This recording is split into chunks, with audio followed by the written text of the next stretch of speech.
The medical bay of the Galactic Research Station, Nexus 7, hummed with the quiet desperation of impending loss. Dr. Velth, a Kryn physician whose 6 manipulator appendages had saved countless lives across 3 star systems, stood motionless before the containment pod. Inside, the massive form of Kexther, Dracnian warrior, whose species had stood as humanity's staunchest allies for 2 decades, lay dying. The cellular degradation is irreversible, Velthar announced, his translator rendering his chittering voice into flat, emotionless standard. The quantum radiation from the anomaly has corrupted his genetic structure at the molecular level.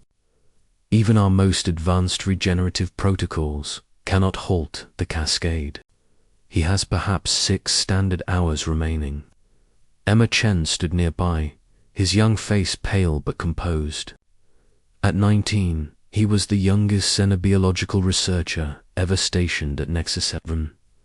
Brilliant beyond his years, but still haunted by the eager earnestness of youth. He stared at the readouts, his mind racing through possibilities, through scenarios, through desperate mathematical permutations that all ended in the same conclusion. There has to be something, Emma said quietly. Some combination of treatments we haven't tried. We have exhausted every option in the galactic medical database, Velthor replied, not unkindly. The Kryn understood grief, even if they experienced it differently than humans. I have consulted with specialists from 17 different species. The consensus is unanimous. We can only make him comfortable in his final hours. Emma's hands clenched into fists. Kexter had been more than just a colleague. When Emma had first arrived at the station, terrified and overwhelmed, it had been the towering Dracnian who had taken him under his wing, or rather, under his armored crest. Kexter had taught him to navigate the bewildering complexity of multi-species interaction, had protected him from those who thought humans too young a species to contribute meaningfully to galactic science, had become something like the older brother Emma had never had. The door to the medical bay whispered open, and a small figure slipped inside. Ana Martinez was 8 years old, the daughter of the station's chief engineer. With the station on lockdown due to the quantum anomaly, all personnel remained aboard, including families. The girl clutched a worn stuffed animal, something the other species found peculiarly human. This attachment to representations of creatures and approached the containment pod with the fearless curiosity of childhood.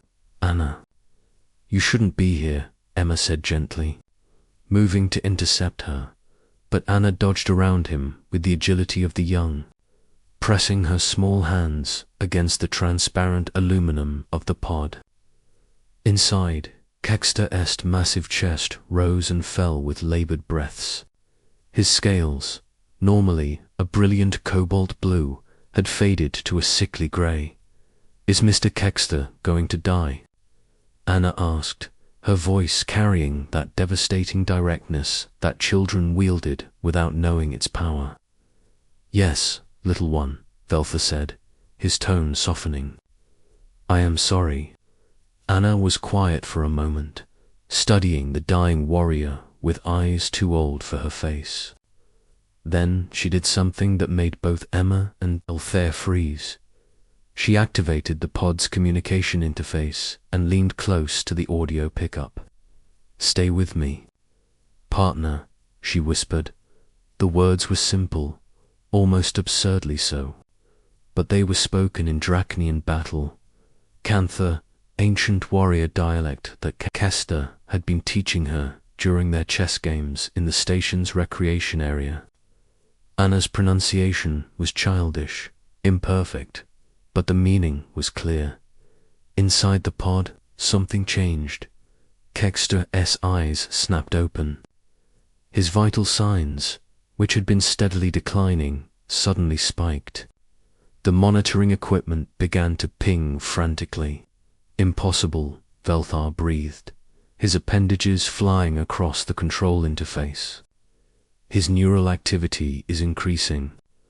The cellular degradation it's slowing. Emma rushed to the monitors, his scientific training warring with the impossible data scrolling before his eyes. His body is producing massive amounts of neurochemicals, something similar to human adrenaline, but far more complex. It's triggering a cascade response in his immune system. Anna kept her hand on the pod, continuing to whisper in broken Dracnian. You promised to teach me the Queen's Gambit variation. You promised, Mr. Kexter. You can't go yet. By the ancestors, Velthar whispered, using an expression Emma had never heard from the typically stoic Kryn. His body is fighting back. The degradation has stopped.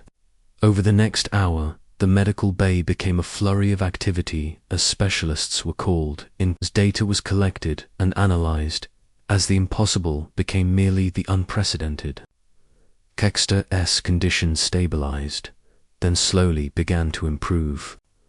The quantum radiation damage that should have killed him was being repaired by his own body, driven by something the gathered medical professionals had never seen before. It was Emma who finally understood. The Dracnian warrior's oath, he said suddenly, causing everyone to turn toward him. I read about it in the xenanthropological texts. When a Dracnian bonds with a battle partner, their physiology actually changes. Their bodies become capable of extraordinary feats to protect or return to that partner. But that bond can only form between Dracnian warriors, Velthar protested. Or, Emma said softly, watching Anna still holding her vigil at the pod, between a Dracnian warrior and someone they've chosen to protect. Someone they've sworn themselves to. Anna looked up, confused. Mr. Kexter is my friend. Friends don't leave each other. Kexter's eyes, now clearing to their natural brilliant blue, focused on the small human child. His voice, when it came through the speakers, was weak but unmistakable. No little partner. Friends do not leave each other. 3 days later, Kexter walked out of the medical bay under his own power, his recovery complete. The scientific community would spend years studying the data, writing papers about the unprecedented case, theorizing about the nature of cross-species bonding and its physiological effects. But Emma understood the truth that would never fit neatly into their academic journals. Humans had a peculiar gift for forming connections that transcended biology, for creating bonds that could literally rewrite the rules of what was possible. And sometimes, all it took was a child's whispered promise to remind someone that they were not alone, that they were worth fighting for, that they mattered. Anna never did learn the Queen's Gambit variation, but she and Kexter developed their own opening that baffled chess masters across 3 sectors. They called it the partner's defense. Some bonds, after all, required their own rules.